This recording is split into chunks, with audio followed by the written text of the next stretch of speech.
everyone, welcome back to my channel. My name is Heather and today I'm here to talk to you about all of the books that I hope to read in May. Now, I read a lot of books in April, which I'm very pleased about. They weren't necessarily all from my TBR stack behind me though, so I will be keeping that in place in case I feel like reading any of them, but I also have others that I want to add or swap out for others in that pile. First of all, I'm going to work through the books that I'm currently reading, the first of which is Leave It to Smith by P.G. Wodehouse.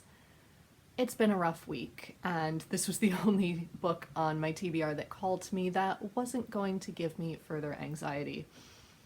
And I completely love the first page, so I'm very excited to get to this. If you've never read Wodehouse, just listen to this first sentence. It's the first sentence that forms the first paragraph, and it's fantastic. At the open window of the great library of Blandings Castle, drooping like a wet sock, as was his habit when he had nothing to prop his spine against, the Earl of Emsworth, that amiable and bone-headed peer, stood gazing out over his domain. That's just fantastic.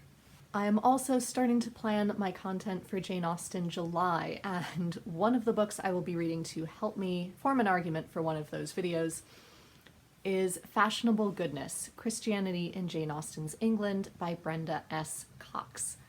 This is a new publication and was recommended to me by Megan the Story Girl. So far, it's really interesting. She's got some great points, as you can see. I've tabbed it up. It is slow going just because there is so much here to go through, but it's laid out in a really accessible way. And this goes through every aspect of Christianity in Regency England that you can possibly think of, to what was the church structure like, what was the Book of Common Prayer like, what were services like, what was the relationship between the Church of England and dissenting groups like, say, the Methodists.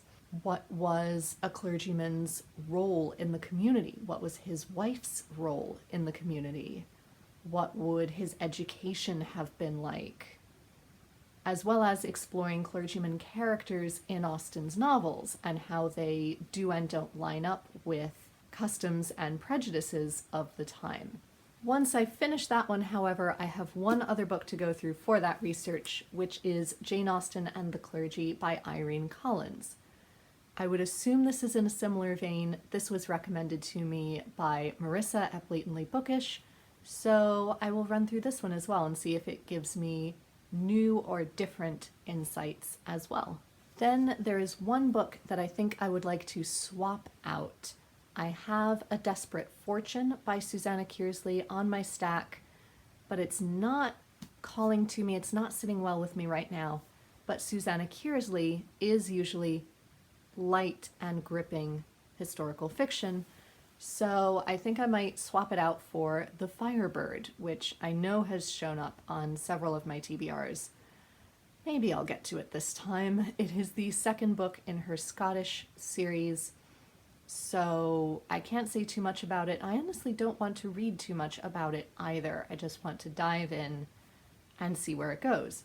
The Winter Sea, which you can see over here, was one of my favorite reads of 2021, and this is technically a sequel. So I know it connects in some way with that plot, and I can't wait. Then in terms of new additions, the first one would be The Secrets of Heartwood Hall by Katie Lumsden. I feel like everyone in American BookTube has already read this, but I ordered the British version because usually the UK version comes out before the US edition. But for some reason, that didn't happen this time around. It went the opposite way. So my copy has finally shown up, and I can finally add it to my TBR. This is a story about a governess in 1852 who shows up to teach at Heartwood Hall, but there are Gothic secrets lurking that she begins to uncover. And I can't wait to see what it's like. I've heard nothing but good things. So here we go, add it to the pile. Then I may also add The Power by Naomi Alderman, which has been on my radar for years.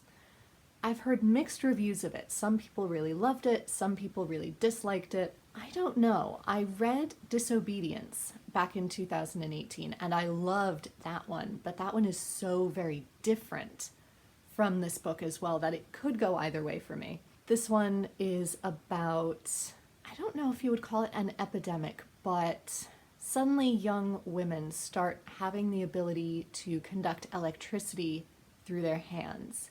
And this completely changes the power dynamic among men and women across the world. And I feel like that would be a really fascinating exploration. The series trailer looked really good and reignited my interest, so we'll see how I feel about this one. Then two new purchases, which you will also see in a book haul coming up. First, I'm going to add this children's book, which is very tiny, by Anna James, who is the author of the Pages & Co. series. But this is a standalone called Hetty and the Battle of the Books, which is about a young girl named Hetty who loves to read, loves her school library, but the principal wants to close the library altogether, possibly due to book banning, possibly due to budgetary concerns. Either way, Hetty is outraged and she and her friends decide to do something about it. And then finally, I found out that Jonathan Bate, my favorite Shakespearean scholar, published a new book, and I had to grab it, and it's called Mad About Shakespeare. And I think it's about how Shakespeare explores mental health and how he mirrors things that we all still go through, like grief, like anxiety, like depression, dementia. That was a terrible description. I am going to read the back of the book, which does a much better job.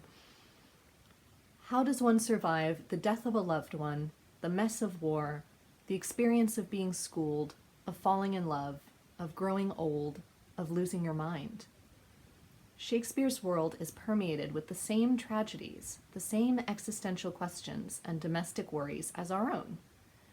In this extraordinary book, Jonathan Bate brings then and now together. He investigates moments of his own life, losses and challenges, and asks whether, if you persevere with Shakespeare, he can offer a word of wisdom or a human insight for any time or any crisis. I will read anything Jonathan Bate writes about Shakespeare, so I'm very excited for this and might pick it up. Ideally, I should have read it this week as the 23rd was Shakespeare's birthday, but May will have to do. So those are some books that I hope to read in May. I am keeping my TBR pretty loose because I will be very busy in May. So we'll see which of these I actually get to, but they are still books that I am excited to read in the near future at the very least. Let me know what you think about these books. Don't tell me if you hated one of them just yet. Wait until I've read it and then we can discuss it. Or if you would recommend any other books to me based on these that I'm feeling like reading at the moment. Until next time, be safe, be well, and happy reading. Bye everyone.